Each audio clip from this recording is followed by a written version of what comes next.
What are we doing here? And where are we gonna go? It's like we just woke up one morning, and then it's welcome to the show.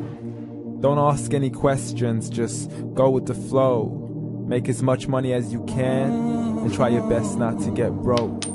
Copy everything you see on the TV, from the hairstyles to the clothes, and don't think too often, just do exactly as you're told. And if you ever get confused, then just turn towards the alcohol. You'll still hear your thoughts, then just turn up the radio as you learn to live a lifestyle of drugs, sex, and rock and roll. But in all honesty, I just need to know, is there more to the cycle than growing and getting old? Living and dying just to leave behind a happy home and a whole lot of property that somebody else is going to own. I just really need to know before the casket's closed, 'cause I'm not willing to gamble with my soul, nor am I ready to take any chances. These are just simple life questions, and I'm just searching for some answers. Like, what are we doing here? And what is our purpose? How did we get here, and who made us so perfect? And what happens once we go, or is this world all really worth it?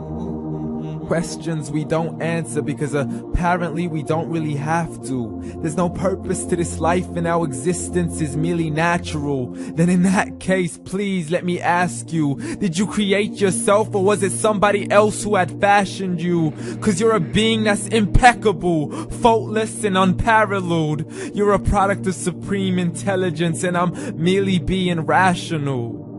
For there isn't a camera on this earth that can come close to the human eye, nor a computer that can compete alongside the human mind. And if the whole world was to come together, we wouldn't be able to create a single fly.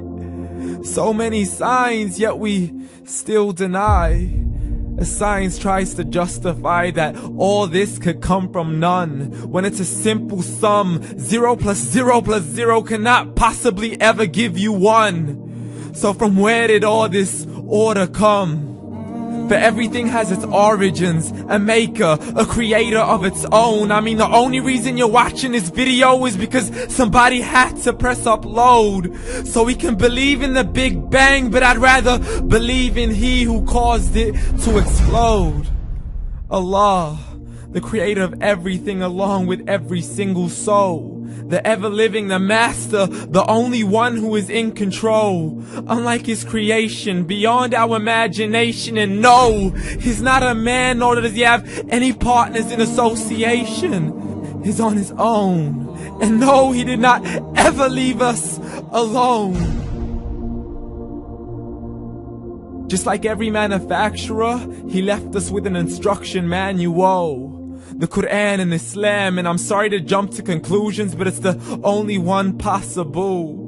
The only definition of God is the one and only supreme being. It's logical, a book with 0 contradictions, with miracles that are both scientific and historical, all revealed over 1400 years ago. Like the detailed description of the human embryo. The descriptions of the human embryo in the Quran cannot be based on scientific knowledge in the 7th century. To the mountains as pegs holding firm the earth below, and the 2 seas that don't mix in a complete separate flow. To the planets in orbit, alternating night and day as they stay in flow. The expansion of the universe and the creation of everything from H2O.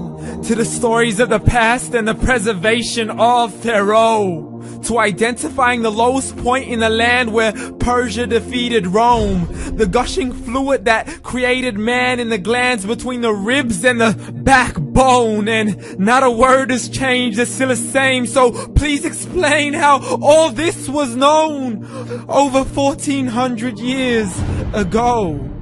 To a man who couldn't read or write, as he would recite whatever the angels spoke. And if you still don't believe, please try to come up with something that's even close.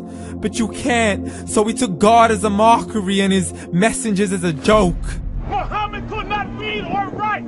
How's somebody who can't read or write gonna start a religion? Dismissed his scriptures as legends and tales of the ancient folk, as we live life according to our whims, desires, and hopes. saying this life is the only home we will ever know. We will live then die, then simply turn to bones. YOLO! Correction, after the grass dies, the rain arrives and it regrows, and Allah promises to do the same thing to your very soul and bring you back from your very fingertips to your toes, as the all-seeing supreme being watches us so close, and we are surely being tested in our wealth, our health, and our self, and everything that we've been blessed with. So believe, for we will surely be resurrected and be brought back to our Lord and account for every single deed, as He hands us our books and orders us to read. From the bad to the good and everything in between. You yourself are sufficient for your own accountability, so don't be mad at me. You are the one who thought He wouldn't come back to me. I gave you a whole life long to search after me, but you were busy in all that which was temporary. So read, and glad tidings to all those who believed. And if you disbelieve, read. And don't let that day be the first day you find out what your life really means. Read.